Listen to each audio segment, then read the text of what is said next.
하나님의 말씀 봅니다. 하나님의 말씀은 사도행전 15장 12절에서 21절까지 말씀 보도록 합니다.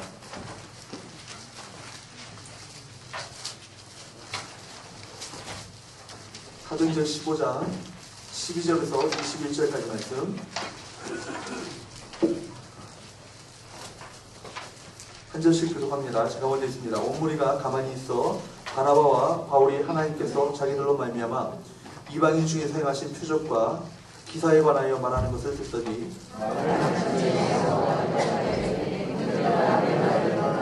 하나님이 처음으로 이방인 중에서 자기 이름을 위할 백성을 취하시려고 그들을 돌보신 것을 시므온이 말하였으니 이후에 내가 돌아와서 다윗의 무너진 장막을 다시 지으며 또 그 허물어진 것을 다시 지어 일으키리니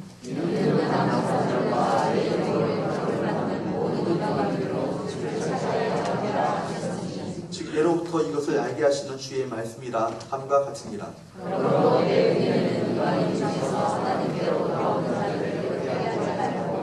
다만 우상의 더러운 것과 음행과 오며 죽인 것과 피를 멀리하라고 편지하는 것이 옳으니 이로부터 전한 적 안에서 만신과 땅에서 그를 세우리라.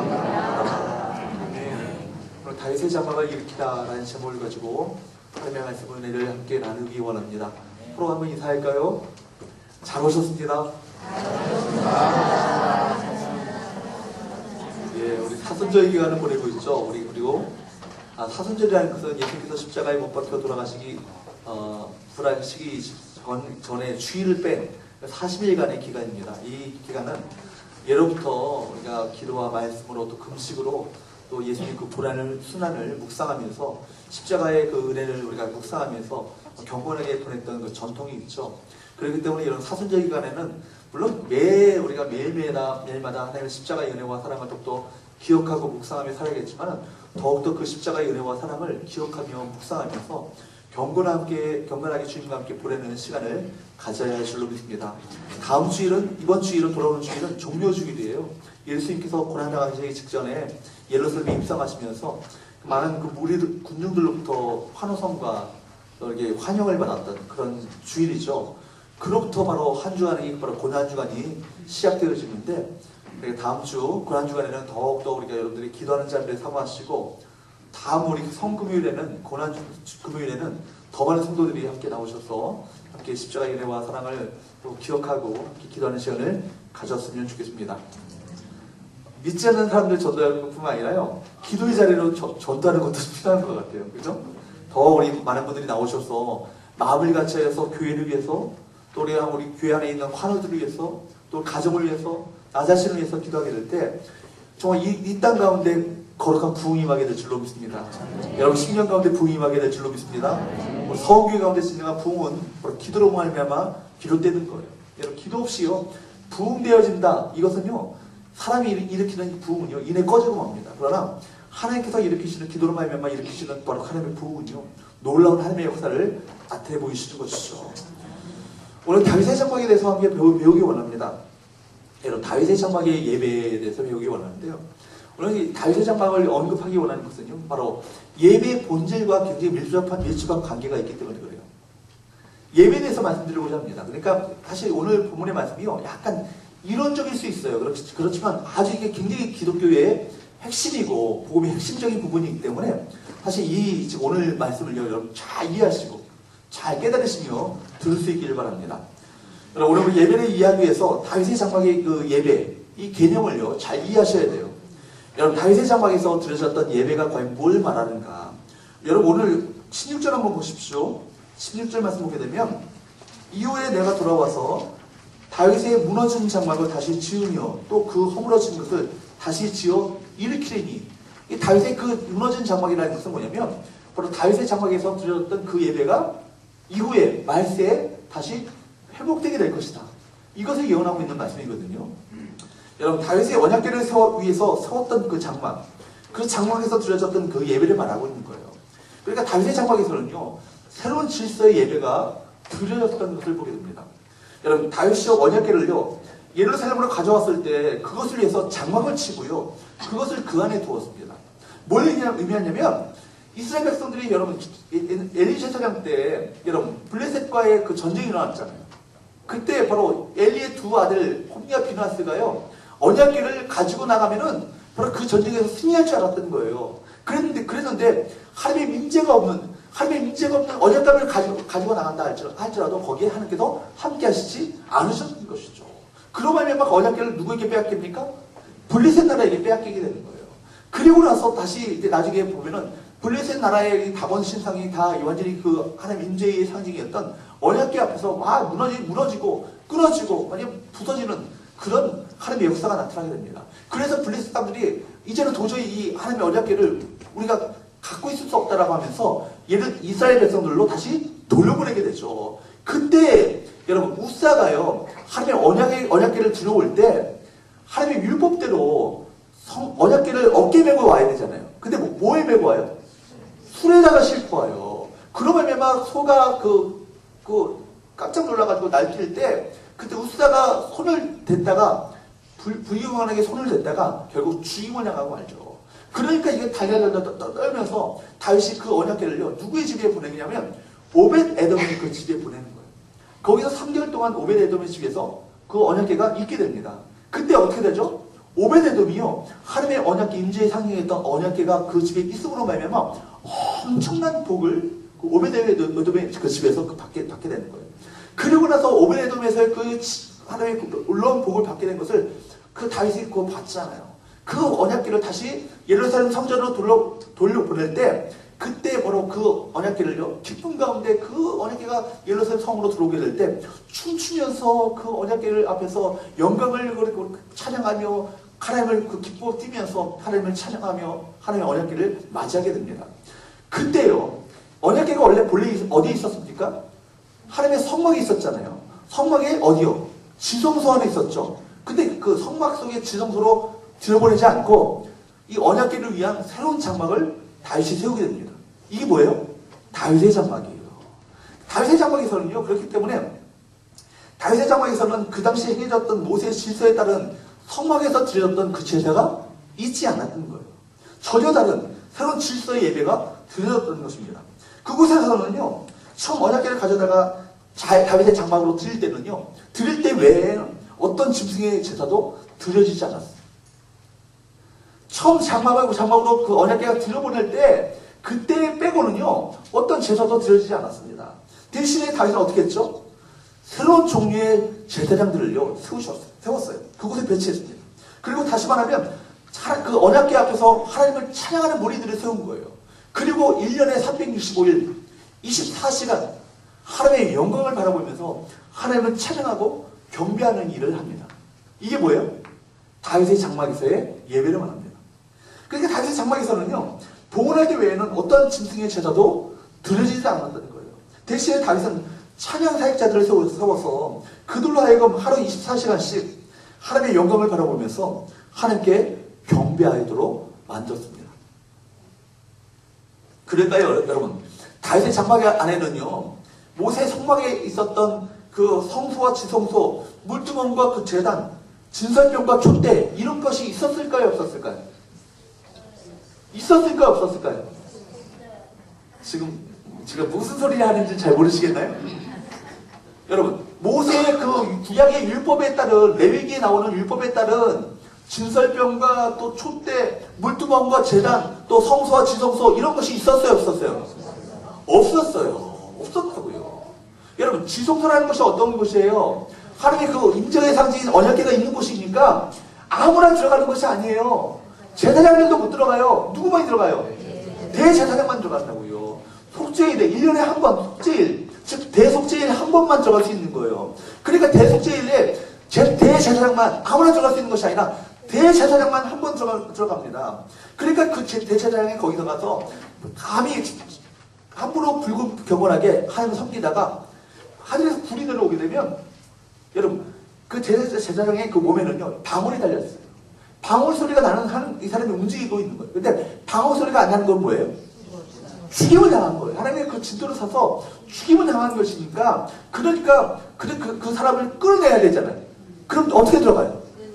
끈을 할 수가 없으니까 그 휘장 밖으로 몸을 끈을 내달아가지고요. 방어 소리가 안 나면요. 끈을 잡아당겨가지고 그 대제사장의 실체를 끌어내는 거예요.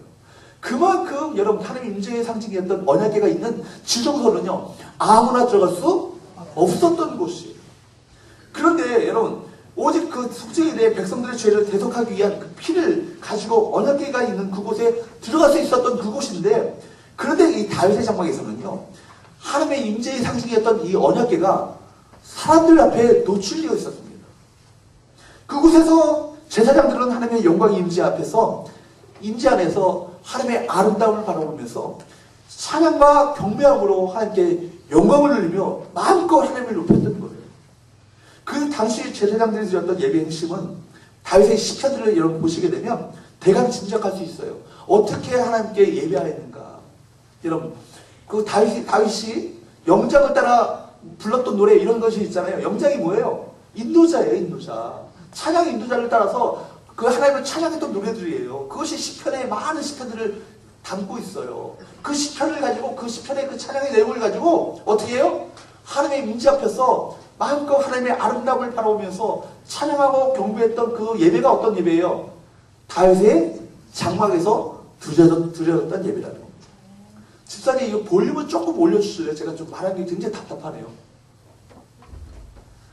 여러분 그 당시 그렇기 때문에 우리가 그곳에 들어가서 그곳에서 하나님의 아름다움을 바라보며 하나님을 찾고 구했습니다. 우리 교회의 예배가 그런 다윗의 장막과 같이 하나님의 아름다움을 사모하면서 하나님을 구하며 하나님께 마음껏 마음을 다해서 찬양하고 경배하는 정말 우리 마음과 온 마음을 다해서 주를 높이는 그런 예배가 될 수 있기를 주로 축복합니다. 그러니까 사실은요 이 금요기도에만 해도요 이 우리가 함께 말씀을 듣기 전 이 30분간의 이 시간이요 이게 진짜 예배인 거예요. 여러분 하나님의 그 그냥 준비 찬송이 아니잖아요. 이 찬양이야말로 하나님을 높이고 경배하며 하나님의 아름다움을 사모하면서 우리 마음을 드리는 시간이 뭐예요? 바로 이 찬양의 시간이에요. 경배의 시간이에요. 여러분 우리의 예배가 살아있는 정말 성령 안에서 드려지는 찬양과 경배가 될 수 있기를 주님으로 축복합니다. 우리 본문에 보게 되면 다윗의 장막을요 바로 신약의 예배 모델로 채택한 바로 예루살렘 공예의 그 회의가 오늘 본문 가운데 나타나고 있는 거예요. 여러분 기독교 복음의 성격을요 올바로 규정하고 기독교 예배를 규정하는 데 있어서 아주 중요한 역할을 했던 회의가요 AD 50년에 있었던 예루살렘에서 열렸던 오늘 본문의 사도행전 15장의 예루살렘 회의입니다. 원래 예루살렘 회의가 열리게 된 배경은요 지난 시간에 우리가 살펴봤던 것처럼 기독교가 이방인 지역으로 이 복음이 확대되면서 이방인의 기독교인들에게도 유대인들과 똑같이 그들이 지키는 율법과 할례와 같은 유대인의 의식을 지키게 할 것인가 말 것인가 이 여부를요 토의하겠어요. 이 문제를 토의하기 위해서 예루살렘 교회 지도자들과 이방인 교회를 대표해서 바나바와 바울이 이 회의에 참석했던 것이죠. 이 문제를 놓고 어떻게 됐죠? 많은 사람들이 막 논쟁을 벌였죠. 할례를 해야 된다. 무슨 소리냐? 구약의 율법을 지켜야지. 아무리 복음도 중요하지만 구약의 율법을 지켜야지 이것이 하나님 기뻐하는 건 아니겠느냐? 그 할례를 행하고 그들 또한 하나님의 언약의 백성으로 인치는 게 이게 중요하다. 구약의 율법을 철저하게 지켜야 된다. 이런 토의를 하기도 하고요. 또한 바나바와 바울 같은 사람은 바로 그렇지 않다. 복음만으로 그들이 바로 하나님의 백성이 되었고 바로 구약의 할례를 행하지 않는다 할지라도 이미 그들 가운데 성령의 기름 부으심과 임재와 충만함이 임했던 것을 우리가 처음 했다. 이 사실을 그들에게 증거합니다. 그리고 나서 누가 일어나요? 베드로가 일어나죠. 바로 시므온이라고 오늘 본문에 14절 말씀 보니까 시므온이 말하였으니 시므온이라는 사람은 누구를 말하는 거예요? 베드로를 말하는 거예요. 베드로를 말하는 거예요. 베드로가 일어나서 좀만 더 올려주세요. 아직도 좀 답답하네요. 그 후에 베드로가 일어나서 하나님께서 어떻게 자신을 이방인인 고넬료의 집으로 인도했고 어떻게 하나님께서 어떤 할례로 받지 않은 그들을 오직 믿음을 통해서 구원하시고 그들에게 성령을 부어주신가에 대해서 말씀을 증거했어요. 그리고 나서 바나바와 바울이 일어나서 하나님께서 이방인들 가운데 행하셨던 놀라운 일들을 증거했잖아요. 다시 말해서 할례나 유대인의 율법을 전혀 지키지 않았는데도 불구하고 그들에게 바나바와 바울이 할례나 율법이 아니라 오직 예수 그리스도를 믿는 믿음을 전했을 때 하나님께서 그 가운데 역사하셨던 놀라운 역사들을 바나바와 바울이 친히 증거했던 것입니다. 그러자 그 다음에 마지막 결론적으로 누가 일어나죠? 야고보가 일어나죠. 좀 처음 듣는 얘기인가요? 아시죠? 지난 시간 다 기억나시죠? 야고보가 일어나잖아요. 결론적으로 일어나서 무슨 어떤 말씀을 인용해요? 아모스서 9장 11절 말씀을 인용하면서 베드로와 바울이 나눈 것이 정확하게 구약의 선지자들이 예언했던 그 말씀과 정확하게 일치된다고 결론을 내리는 거예요. 그로 말미암아 예루살렘 교회의 핵심 지도자였던 야고보의 결론으로 말미암아 그 모든 논쟁이요 완전히 종결되는. 그리고 그들은 그 절책이 정확하게 하나님의 뜻이었다는 것을 확신했기 때문에 그 회의 결과를 모든 이방인의 교회에 편지를 쓰는 거예요. 그로 말미암아 너희들이 이제는 예배 드릴 때 어떤 예배를 드려야 된다? 다윗의 장막에서 드렸던 그 예배를 너희가 드려야 된다. 이렇게 편지를 결론을 내리는 거예요. 이게 본문의 말씀인 거예요. 이해가 되시죠? 그래서 사도행전 15장 28절 한번 봅니다. 사도행전 15장 28절 시작. 성령과 우리는 이 유견한 것들 외에는 아무 증도 너에게 지우지 아니하는 것이 옳은 줄 알았노니. 여러분 여기 하나님의 뜻이라는 것을 너무나도 분명하게 확신했기 때문에 주어를 뭐라고 그래요? 우리는 왜 말합니까? 성령과 우리는 그렇게 말하는 거예요. 성령과 함께 우리는 이렇게 말하고 있는 거예요. 뭐라고 결론 내렸다고요?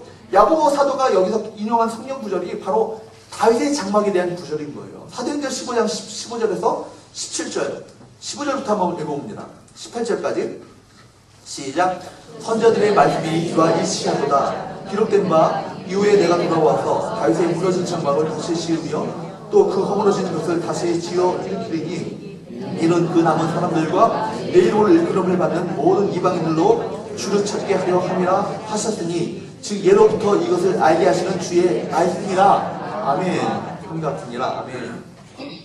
여러분 야고보 사도가 여기 인용한 이 구절에 나오는 여기에 보면은 16절의 이후에는 언제를 말하는 거예요? 말세를 말하는 거예요. 말세. 그 말하자면 예수님 부활 승천 이후에 바로 그 사건을 말하는 거예요. 오늘날까지의 말세를 말하는 것이죠. 하나님께서 말세에 다윗의 장막을 다시 무너진 다윗의 장막을 일으키리라 친히 말씀하셨는데 약속하셨는데 그 약속이 언제 성취된다고요? 말세에 성취된다고요. 그러니까 지금 야고보 사도가 말하고 있는 이 바로 오늘날의 시대에 이 말씀이 성취될 것이다. 성경에 의하면 예수님께서 오실 때부터 말씀입니다. 그렇다면 야고보 사도가 말했던 다윗의 장막을 뭘 말해요? 뭘 말하는 것이죠? 구약에서 다윗의 장막을 말할 때는요 언제나 두 가지를 말해요. 하나는 다윗의 왕국으로서의 다윗의 장막이에요. 즉 다윗의 언약 아래 포함된 모든 다윗의 왕국, 왕권, 가족, 계보를 다 포함해서 다윗의 장막을 말합니다. 성령이 이건 모든 것이요 다윗의 자손으로 오셨던 메시아이신 예수 그리스도로 말미암아 이 모든 것이 성취되었다 말하죠. 또 하나는 뭐냐면 다윗이 세운 예배 질서로서의 장막을 말하는 거예요. 그러니까 다윗이 세운 예배 질서로서의 다윗의 장막은 우리가 위에서 이미 살펴봤던 것처럼 다윗이 하나님의 언약궤를 위해서 친히 세웠던 장막을 가리키는 거예요. 그리고 거기서 새로운 질서의 예배, 제사가 아니라 어떤 예배를 드렸다고요? 찬양과 경배의 예배를 드렸다고요. 그렇다면 여러분 오늘 본문에 야고보가 지금 말하고 있는 다윗의 장막은 다윗의 왕권을 말하는 다윗의 장막을 말합니까? 아니면 다윗의 그 예배 질서의 그 질서를 상징하는 다윗의 장막을 말합니까? 예배 질서를 말하는 것이죠. 여러분 이 지금 제가 말하는 것이요 굉장히 좀 어려운 부분이지만 여러분들 이거 잘 이해하셔야 돼요. 왜냐하면 기독교 복음의 가장 핵심적인 부분이거든요. 예배에 대한 핵심적인 부분이기 때문에 제가 어느 때보다도 중요한 지금 말씀을 하고 있는 거예요. 그것을 알 수 있는 가장 중요한 열쇠는 사도행전 15장의 그 전체적인 문맥이에요. 사도행전 15장에 나오는 예루살렘 회의의 그 이슈가 뭐예요? 새로 탄생한 기독교가 유대인의 의식을 따를 것인가, 즉 모세의 질서를 따르는 예배와 의식을 따를 것인가, 이 문제를 말하고 있는 것이거든요. 이에 대한 예루살렘 회의의 결정을 요약하면 이런 거예요. 아니다. 그리스도의 나라는 모세의 언약의 부활이나 지속이 아니라 뭐라고요? 다윗의 장막의 회복이라. 그러므로 이 장막에서는 모세의 의식이 아무런 자리가 없다. 다윗의 그 예배가 하나님 앞에 드려지게 될 것이다. 이런 결론이 오늘 본문의 말씀인 거예요. 그래서 여러분 우리가요, 이 예배가요, 구약의 제사제도를 따라서 예배드리는 것이 아니에요. 여러분, 우리가 그렇기 때문에 제사가 필요하고, 제물이 필요하고, 그런 제사제도를 따라서, 그 율법적인 규칙을 따라서 예배드리는 것이 아니라, 우리 예배가 어떤 예배를 드려요? 하나님을 향해서 하나님의 영광을 바라보면서 찬양과 경배의 예배를 주 앞에 드리잖아요. 아주 근본적인 새로운 예배 질서로서의 다윗의 장막이 회복되게 되는 것입니다. 그 당시 여러분, 예루살렘 성전에서는요, 모세의 율법을 따르는 의식과 제사가 놀라운 규모로 드려지고 있었어요. 여전히 짐승을 잡아가지고요, 피 흘리는 그 제사가 여전히 드려지고 있었고, 그 초대교회는 예루살렘 회의 결과에 따라서 모든 유대인들의 주장을 물리치고, 바로 그럼에도 불구하고 주장을 물리치고 다윗의 장막의 예배를 모든 기독교 예배의 규칙으로 채택하는 회의를 갖게 됩니다. 그 결과로 인해서 기독교 안에서 뭐가 없어졌어요? 할례가 없어졌어요. 그리고 모세 질서에 속한 모든 제사행위가 없어졌고, 레위 지파에 속한 모든 제사 양식도 없어지게 됐습니다. 그리고 구약의 율법을 따라 예배드리는 것이 아니라, 제사드리는 것이 아니라, 바로 하나님 앞에 주일날, 주님께서 부활하셨던 주일날, 안식구 첫날이 이 주일날, 주 앞에 나와서 찬양과 경배에 바로 예배를 드리게 되었던 것이죠. 그러니까 여러분, 안식교의 어떤 그런 방식은요, 복음적인 것이 아니에요. 여러분, 안식교 구약의 율법을 따르는 그런 어떤 주장은요, 성경 오늘 사도행전 15장만 보시더라도 이것이 얼마나 잘못된 것인가를 우리가 알 수 있는 거예요. 다윗 시대도 마찬가지예요. 원래는 대제사장만 1년에 한 번 속죄일날 들어갈 수 있었다고 말씀드렸어요. 다윗 시대에 그렇지만 다윗 시대의 다윗의 장막에는요, 40년 동안, 그리고 거기에 다윗의 찬양하는 사람들이 서워가지고요, 하루 24시간 동안, 1년에 365일, 그들이 뭘 했어요? 찬양하고 경배했다. 하나님의 영광스러운 임재 앞에서 하나님의 아름다움을 악망하면서 바라보면서 24시간 하나님을 찬양하며 높이며 그분을 경배하는 그 예배를 드렸다는 거예요. 그런데 사도행전 15장에 보게 되면 이방인에게 할례를 줘야 되느냐 말아야 되느냐, 그러니까 구약의 예배를 지키도록 해야 되느냐 아니면 복음을 믿도록 해야 되느냐, 이 논쟁이 벌었을 때 바울이 그들에게 뭘 증언해요? 하나님이 자기들을 통해서 하셨던 일들, 전혀 할례를 통하지 않고 할례를 전하지 않았고 유대인의 관습을 지키도록 하지 않았는데도 불구하고 예수를 믿었을 때, 믿음으로 그것을 반응하게 됐을 때 어떻게 성령께서 역사하셨는가, 이 사실을 알았던 것이죠. 베드로도 마찬가지인 거예요. 베드로도 고넬료, 할례받지 않았던 이방인 그 로마 정교의 집에 가서 하나님의 말씀을 전했고 믿음으로 바로 예수 그리스도를 영접하도록 만들었는데 그 가운데 누가 임했어요? 성령이 임했어요. 성령께서 임하셨다는 거예요. 그래서 결론적으로 야고보가 아주 초대교회 예루살렘 교회의 최고 지도자였던 야고보가 이것을 결론 내리는 거예요. 아모스서의 성경을 인용하면서 이후에 말세에 뭐라고요? 다윗의 무너진 장막을 누가 일으키신다고요? 하나님께서 다시 회복시키신다. 구약시대 때부터 내려왔던 유대인의 예배가 아닌 새로운 예배가 드려지게 될 것인데, 그렇게 인용한 구절이 뭐냐면 하나님의 말세에 퇴락한 그 다윗의 장막을 회복시키실 것이다, 이런 거예요. 신약의 예배, 오늘날 우리가 드려지는 예배에 대해서 말씀하고 있는 것이죠. 그런데 구약의 다윗의 장막에서 드렸던, 말하자면 하나님의 영광을 바라보면서 하나님을 찬양하고 경배했던 그런 예배가 드려지게 될 것이다. 여러분 기억하십시오. 그 당시 어떤 게 동시에 이루어지고 있었다고요? 예루살렘 성전에는 뭐가 있었다고요? 제사가 여전히, 피 흘리는 제사가 여전히 드려지고 있었다고요. 예수께서 십자가 지신 후에도 예루살렘 성전이 파괴되기 전까지 그 일이 계속 있었어요. 그래서 유대인들은 그런 배경 가운데 온 자들이에요. 그렇기 때문에 구약의 율법을 따라서 여전히 복음도 필요하지만 율법도 필요하다. 그렇기 때문에 율법의 조례를 따라서 너희들이 할례를 행하고 구약의 율법 조항대로 하나님 앞에 그렇게 예배드려야 하나님은 기뻐하신다, 그렇게 주장했던 거예요. 그러나 바울과 바나바와 바울, 그리고 베드로, 야고보가 결론하는 이 내용들은 뭐예요? 유대인의 관습이 아닌 다윗의 장막, 다윗의 계통에서부터 내려오는 이 예배가 우리 가운데 회복되게 될 것이다. 모세로부터 내려온 제사 방식이 아닌 이 다윗의 장막의 예배, 하나님의 영광을 바라보면서 임재 가운데 찬양하며 경배하며 마음을 들여 주님을 높이는 그런 예배가 우리 가운데 드려지게 될 것이다. 여러분, 그런데요, 놀라운 사실은요, 요한계시록 4장과 5장에 보게 되면 사도 요한이요, 하나님께로부터 계시를 받잖아요. 요한계시록이라는 것이 뭐예요? 계시라는 건 뭐예요? 계시라는 것이 뚜껑을 열어서 보여주는 거예요. 바로 천상의 예배를 요한에게 나타내 보여주는데, 환상 가운데 보여주는데, 그 환상 가운데 천상에서, 하늘에서 드려지는 그 예배가 어떤 방식인 줄 아세요? 다윗의 장막에서 드렸던 그 예배가 똑같은 예배가 천상에서 드려지고 있다. 여러분 한번 보십시오. 하나님께서 예수께서 오시기 1,000년 전에 다윗의 장막에서 드렸던 그 예배가요, 천상에서 정확하게 요한계시록의 4장과 5장에 나오는 하늘의 예배를 정확하게 그 모습을 보여주고 있는 거예요. 하나님의 보좌가 있는 것처럼 거기에는 언약궤가 있었고 하나님의 영광이 거기에 머물러 있었어요.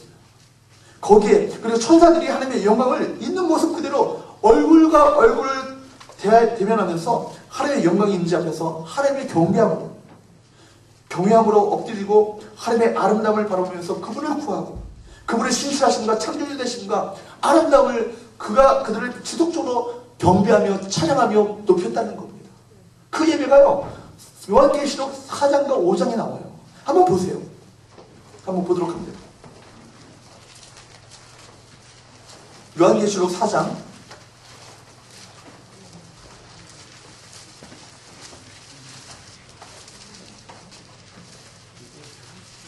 우리 좀 긴 부분이지만 4장부터 4장 5장 한번 같이 한번 읽어보도록 합니다. 제가 먼저 읽습니다. 이 일 후에 내가 보니 하늘에 열린 문이 있는데 내가 들은 바 처음에 내가 말하던 나팔소리 같은 그 음성이 이르되 이리로 올라오라.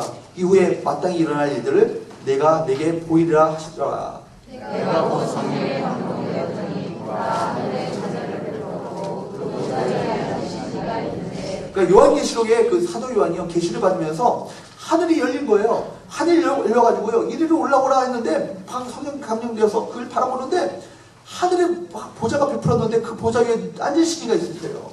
하나님이시죠. 여기 한번 보세요. 3절 말씀 봅니다. 앉으신 이의 모양이 벽옥과 홍보석 같고 또 무지개가 있어 보좌에 둘렀는데 그 모양이 녹보석 같더라.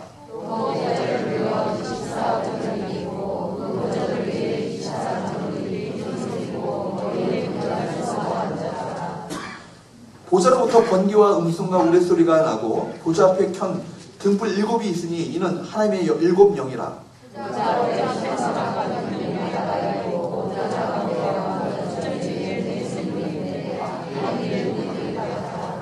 그 첫째 생물은 사자 같고 둘째 생물은 송아지 같고 그 셋째 생물은 얼굴이 사람 같고 그 넷째 생물은 날아가는 독수리 같은데 넷째 생물은 가까이 있는 사람에게 같고 그 왕과 주위에 있는 그들이 같았다. 그들이 너시다 실제로 이르기를 거룩하다 거룩하다 주 하나님 곧 전능하시니 그들에도 계시고 이제도 계시고 창조하시니라. 여러분 지금 6날개를 가졌던 스랍들이 지금 어떻게 하고 있어요?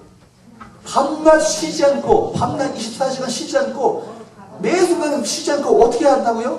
거룩하다, 거룩하다, 거룩하다. 주 하나님 곧 전능하신 이여 전에도 계셨고, 이제도 계시고, 장차 오시 이시라 하고, 9절 한번 보세요. 그 생물들이 보좌에 앉아서 세세토록 살아계시는 이에게 영광과 존귀와 감사를 돌릴 때. 10절.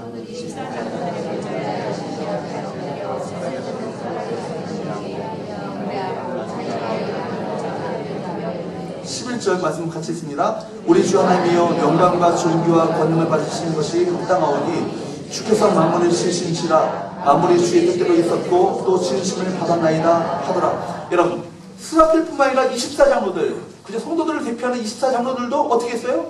밤낮으로 뭐하고 있어요? 하나님을 찬양하는 거예요. 하나님을 경배하는 거예요. 5장 봅니다. 5장 또 봅니다. 내가 보매 보좌에 앉으신 이의 오른손에 두루마리가 있으니 안팎으로 섰고 7인으로 봉하였더라.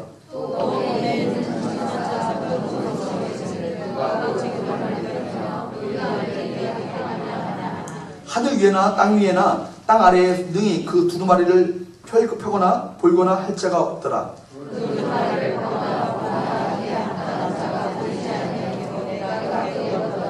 장로 중에 한 사람이 내게 말하되 울지 말라. 유대 지파의 사자 다윗의 뿌리가 이겼으니 그 두루마리와 그 7인을 떼시리라 하더라.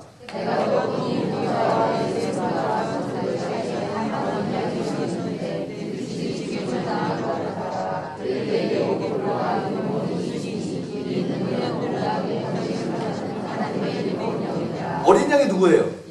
예수님. 하나님의 7영은 뭐예요? 7이라는 것은 7개가 있다는 게 아니라 완전수를 말하는 거거든요. 하나님의 7영은 뭐예요? 성령님이에요. 성령께서 함께 하시는 것이죠. 7절은 봅니다. 그 어린 양이 나와서 보좌에 앉으신 이의 오른손에서 두루마리를 취하시니라.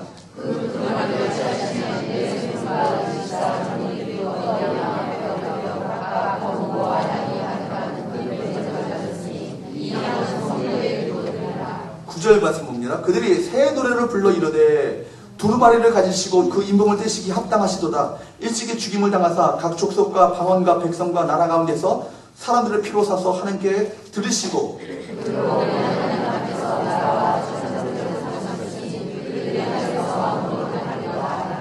내가 또 보고 들음에 보좌와 생물들과 장로들을 둘러선 많은 천사의 음성이 있으니 그 수가 만만이여 천천이라.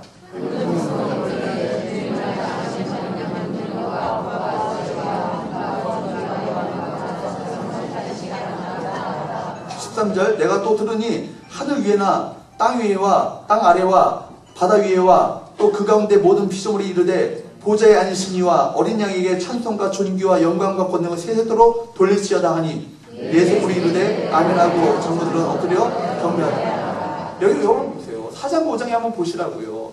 천사들과 성도들을 대표한 24장로들이 하는 게 뭐예요? 어떤 예배드려요? 구약의 율법을 따른 제사입니까? 천상의 예배가? 아니죠. 하나님의 영광과 아름다움을 사모하면서 존귀와 영광과 찬송과 경배와 찬양을 쉐필 24시간 동안 매 순간 드리고 있는 거예요.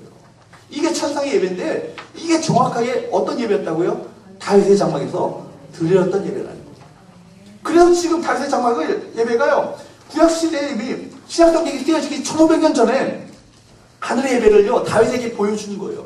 그래서 다윗으로 하여금 그 장막의 예배를 드리도록 했던 것이죠. 그리고 나서 그러면서 사도행전 15장에 신약의 교회가 이 다윗의 장막의 예배를 다시 회복하게 될 것이다. 그래서 모든 교회에게 편지를 쓰는 거예요. 이 다윗의 장막의 예배를 이제 드리게 하라. 사실 그렇기 때문에 우리가 예배는요 전통적으로 내려오는 규칙과 규례를 충실하게 끝내는 것이 예배가 아니에요. 순서를 신실하게 끝내는 게 예배가 아니라고요. 무슨 얘기인지 아시겠어요? 묵찬, 기찬, 설기찬, 광축 뭐예요? 제가 뭐 말하는지 아시겠죠? 묵도, 기도, 묵도, 찬송, 기도, 찬송, 설교, 기도, 그죠? 광고, 축도 이게 그 순서 따라 드려지는 그 예배가요 진짜 예배가 아니란 얘기예요. 정말 예배는 뭐예요? 하나님을 향해서 자유로운 영혼을 가지고 성령과 진리 안에서 드려지는 그 예배를 주 앞에 드려지게 될 때 그 예배를 하나님께 받으시고 그 예배 가운데 임재하시며 하나님의 영광을 받으신다는 거예요. 그렇기 때문에 여러분 바로 어떻게 보면요 경배와 찬양의 예배가요 하나님께서 받으시는 예배고요 그 예배를 기뻐하시고 그 예배가 정확하게 어떤 예배예요? 하늘의 예배다. 그렇기 때문에 바로 최상의 예배는 뭐냐면 하나님의 영광의 보좌 앞에 임재 앞에 나가는 최상의 예배는 뭐냐면 경배와 찬양을 통한 예배입니다. 하늘나라에서 그렇게 드렸고 다윗의 장막에서 장로들을 세워서 또 제사장들을 세워서 24시간 365일 동안 그렇게 찬양하도록 경배하도록 만들었던 그 예배를 하나님 그 예배를 기뻐하신다는 거예요. 그리고 성경에서 말하기를 사도행전 15장에서 이렇게 말씀하고 있잖아요. 신약에서 바로 말세의 이후에 이 다윗의 무너진 장막이 다시 회복되게 될 것이다. 그래서 우리는 찬양과 경배로 하나님께 예배를 드리되 최상의 예배 그 자체로서 하나님께 예배를 드리는 거예요. 사실은요 어떻게 보면 저는 주일날 11시 10분부터 드려지는 30분까지의 예배가요 그 예배가 진짜 예배예요. 왜요? 하나님의 영광을 바라보며 임재를 바라보면서 사모하면서 주님 앞에 마음을 들여 찬양하는 그 예배 가운데 하나님 임재하시는 거예요. 그러니까 우리는 예배하면요 묵도로 시작해서 축도로 끝나야 그게 제대로 된 예배라고 생각합니다. 성경에 어디에 그런 얘기가 나와요. 그런 얘기가 없죠. 성경에 묵도록 시작해서 죽도록 끝나라. 그런 예배 방식은 성경에 어느 곳을 찾아봐도 그런 예배는 없습니다. 오히려 성경은 찬양과 경배함으로 주님을 높이라고 말하고 있습니다. 그렇게 예배하라고 말하고 있습니다. 순서를 한번 보십시오. 예배 자체가요, 다 하나님 앞에 드려지는 것인데, 거기서 하나님 앞에 온전히 드려지는 그 예배는요, 뭐예요? 찬송과 헌금밖에 없습니다. 하나님 앞에 온전히 드려지는 예배는요, 찬송과 헌금밖에 없어요. 말씀은요, 하나님도 우리에게 주시는 것이고요, 광고는 서로 나누는 것이고, 교제하는 것입니다.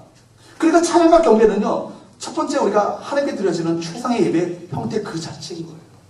그래서 우리가 예배 드릴 때 찬양을요, 형식으로 불러서는 안 된다고요. 그냥 대충 불러서는 안 되고, 그냥 여러분들이 그냥 본 설교를 듣기 전에 마음을 여는 그 수단으로 여러분 찬양이 있어서는 안 되는 거예요. 여러분, 우리가 소위 말하는 준비 찬송이라고 말하잖아요. 준비 찬송. 준비 찬송이 성경에 있어요, 없어요? 없어요. 여러분, 찬송을요, 격화시키는 거예요. 찬송을요, 여러분, 준비 찬송이라는 말 자체가요, 이 말 자체가 어폐가 있는 거예요.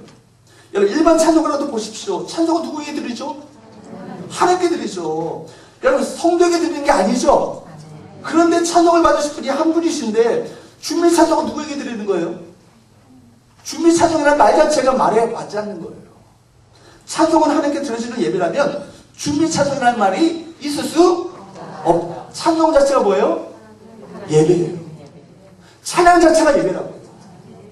그렇기 때문에 이처럼 찬양과 경배는요, 우리가 하나님께 드려지는 최상의 예배라는 것을 기억하시면서 우리 찬양 가운데 임재하시는 하나님의 놀라우신 은혜를 늘 사모하시면서 갈급한 마음을 가지고 주 앞에 찬양할 수 있어야 합니다.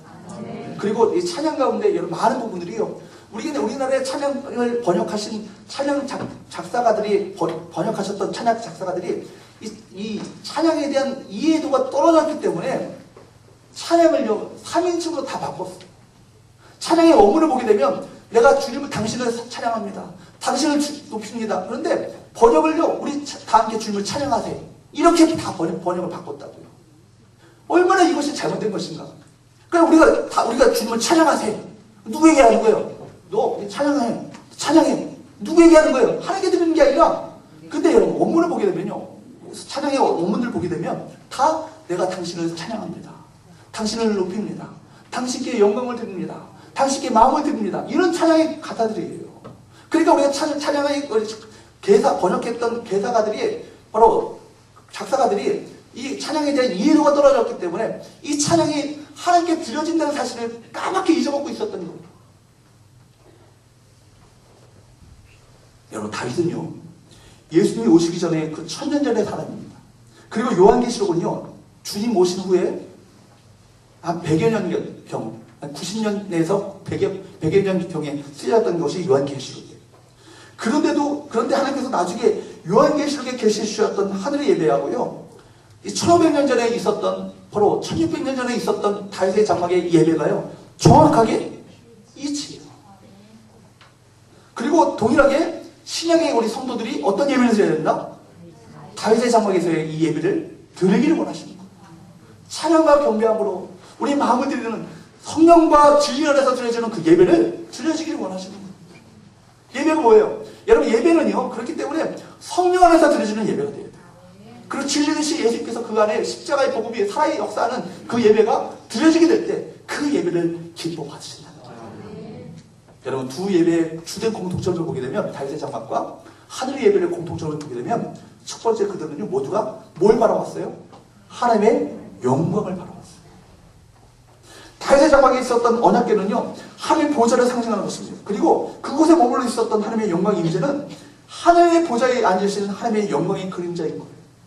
그래서 다윗의 장막에서 예배를 드리던 제사장들이건 하늘을 향해서 예배를 드리는 스랍들과 장로들이건 그들은 모두 뭘 바라봐요? 하나님의 영광을 바라봐요. 그래서 제가 여러분들에게 기도하지 말씀드리잖아요. 우리 모든 성도들이 하나님의 영광스러운 임재를 사모하며 주 앞에 나갈 수 있도록 도와주옵소서. 이렇게 기도하잖아요. 우리 모두가요, 이 예배 가운데 하나님의 영광을 바라보지 않는 예배가 된다면 그 예배 가운데 예배는 형식과 습관에 따라 자리만 베끼고 돌아가는 예배가 되는 거예요. 우리 모두가 하나님의 영광을 사모하면서 우리 마음을 다해서 주를 높이는 예배가 될 수 있기를 주님으로 축복합니다. 두 번째, 그들은요, 어떻게 예배를 드렸죠? 모두가 찬양으로 예배드렸어요. 찬양으로. 한번 요한계시록 4장과 5장을 한번 꼼꼼히 다시 한번 보세요. 그때 어떤 형식을 가지고 드린 게 아니에요. 다 하나님을 높이고 하나님을 찬양하며 찬송함으로 주 앞에 예배드렸던 것을 보게 됩니다. 또 그들은 어떻게 예배드렸어요? 1시간 예배드리는 것으로 끝나는 것이 아니라 뭐예요? 하루 24시간 1년 365일 하나님께 예배를 드렸다는 거예요. 이렇게 볼 때 우리는 하나님께서 주전 그 천년전 병에 이미 다윗에게 하나님의 예배를 계시해 주셨던 것을 알 수 있는데, 누구보다 하나님을 예배하는 것을 기뻐했던 그 다윗, 그리고 하나님의 마음에 합한 자라고 하나님께서 증언하셨던 그 다윗에게 하나님께서 이미 하늘의 그 천상의 예배를 계시해 주셨다. 우리 또한 예배를 드린다면 어떤 예배를 드려야 될까요? 이 천상의 예배를 드려야 됩니다. 하늘의 예배를 드려야 되지 않겠습니까? 찬양과 경배함으로 주님을 마음껏 높이며 하나님의 영광을 악무하며 그 아름다움을 바라보면서 내 마음 가운데 벅찬 감격과 기쁨 가운데 주를 높이는 그 예배를, 살아있는 예배를 드리게 될 때, 우리 마음 가운데 세상에서 상처나고 세상에서 질질려서 실패하며 좌절하며 낙망했던 그 성도들이 마음 가운데 하나님의 소망을 다시 한번 회복하게 되어지고, 십자가의 은혜와 사랑 앞에서 다시 한번 마음 가운데 기쁨과 감격 속에서 주님을 높이는 그 예배가, 그로 말미암아 하늘에 상달되시는 그 예배를 주 앞에 드릴 수 있지 않겠습니까? 사도행전 15장은 그 다윗의 장막의 예배가 신약의 교회, 다시 말해서 기독교 교회의 예배가 될 것이라고 말씀하셨습니다. 이것이 왜 우리 하늘의 예배가 오늘 우리 교회의 예배의 모델인가를 우리가 살펴보게 됩니다. 우리 모든 우리 성교회, 특별히 성교의 예배가 하나님을 향하여서 하나님의 영광을 바라보며 하나님의 아름다움을 악마함으로 정말 찬양과 경배함으로 주 앞에 예배드리게 될 때, 우리 가운데 임재하시는 하나님의 영광을 우리 모든 성도들 한 명도 빠짐없이 그 영광스러운 임재를 경험하며 청하는 놀라운 축복이 있게 되기를 축복합니다.